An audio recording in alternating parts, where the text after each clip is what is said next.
Hello guys, what's up? It's me, Casual Riding TV, and we're back with another vlog. So, obviously night ride tayo ngayon guys. Nakakamiss gamitin si Figo. Madalas na gamit natin ngayon is yung etong S125. Kasi maraming pinagawa dito guys. Kung maaalala nyo sa previous vlog ko, inuwi ko siya galing Manila na maraming problema. Side mirrors, so as you can see, pinalitan na natin, nilipat natin yung side mirror ng Sprint. And then yung makina niya medyo jerky, o yung takbo, hindi naman yung makina, yung takbo medyo jerky at the time. But napa-change oil na natin to. So okay na tayo sa part na yon. And then yung pinaka recent na pinalitan dito is yung gulong. Very antipolo vibe dito, no? Lalo na ngayon, ang lamig na. Yung hangin parang medyo malamig na siya dahil sa Christmas season. Kaya parang antipolo yung datingan ng climate. Sarap. Riding season. And ngayon lang din natin magagamit tong motor na to simula nung ngayon lang natin siya malulong ride simula nung napa-change oil. And I can say na sobrang ganda ng improvement pagdating sa takbuhan niya. Mas smooth siya ngayon. Recently nagpalit tayo ng gulong, 'di ba? Naka Michelin City Grip tayo kay Figo. I have to say na etong Pirelli Angel Scoot, sobrang ganda ng performance. Kung ikukumpara ko dun sa Michelin, parang mas komportable ako dito. Parang mas confident ako na parang mas makapit siya. So I don't know if psychological lang, but I don't think so. Kung nagbabalak kayo magpalit ng gulong nyo and pinag-iisipan nyo kung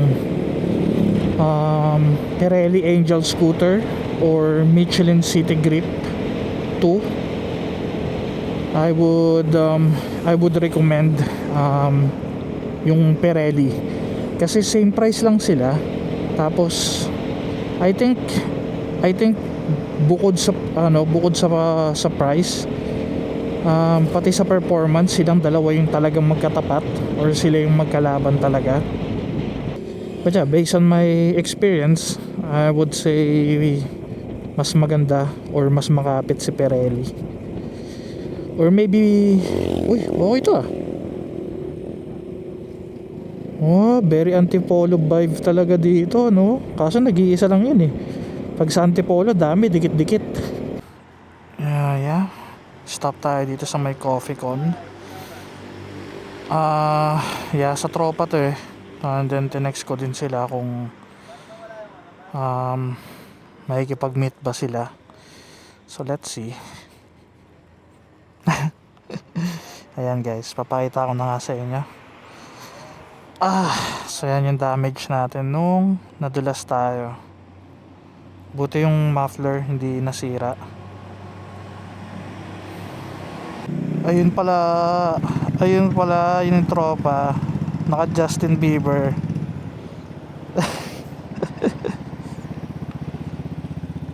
Nag-reply ba sa'yo si Neil? Nag-reply? Oo, si Troy. Pero minessage ko naman.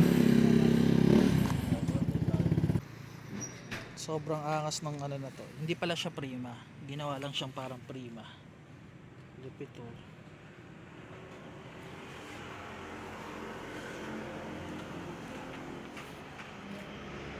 Level 10.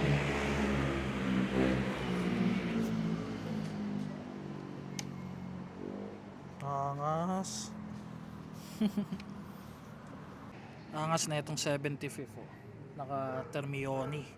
Ito yung gusto nating muffler eh. Ang cute ng ng logo.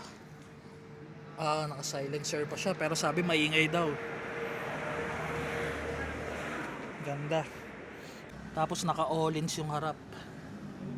Hangas, loaded, naka-Brembo pa.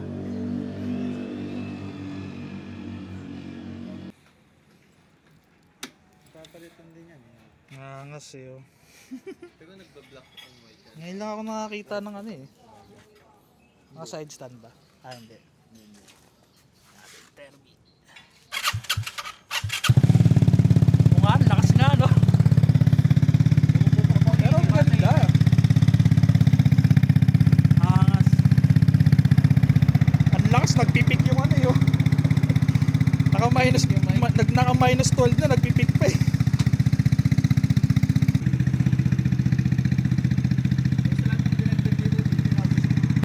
Ingat.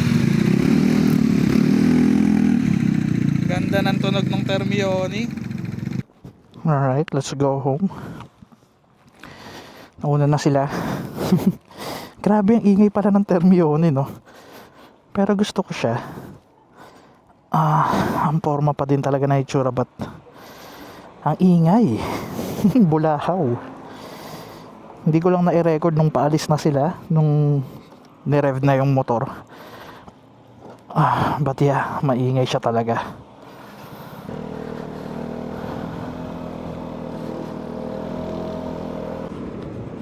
Alright, so pagas lang tayo dito sa Clean Fuel, then end na natin vlog natin.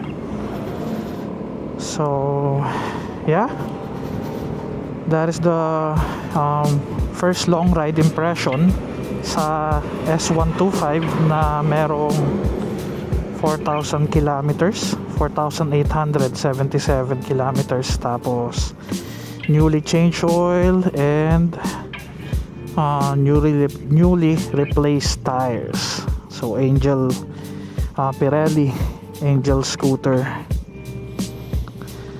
Yep.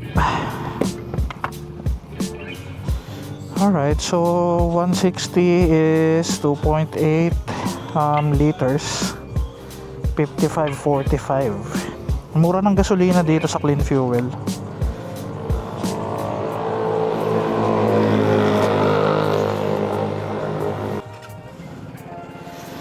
Okay, so ayun. Thank you so much sa panonood, guys. Salamat sa pagsama sa maiksing tambay. Yeah, ganun lang naman tayo. So we're back on spontaneous rides. Yeah, ganun naman tayo palagi.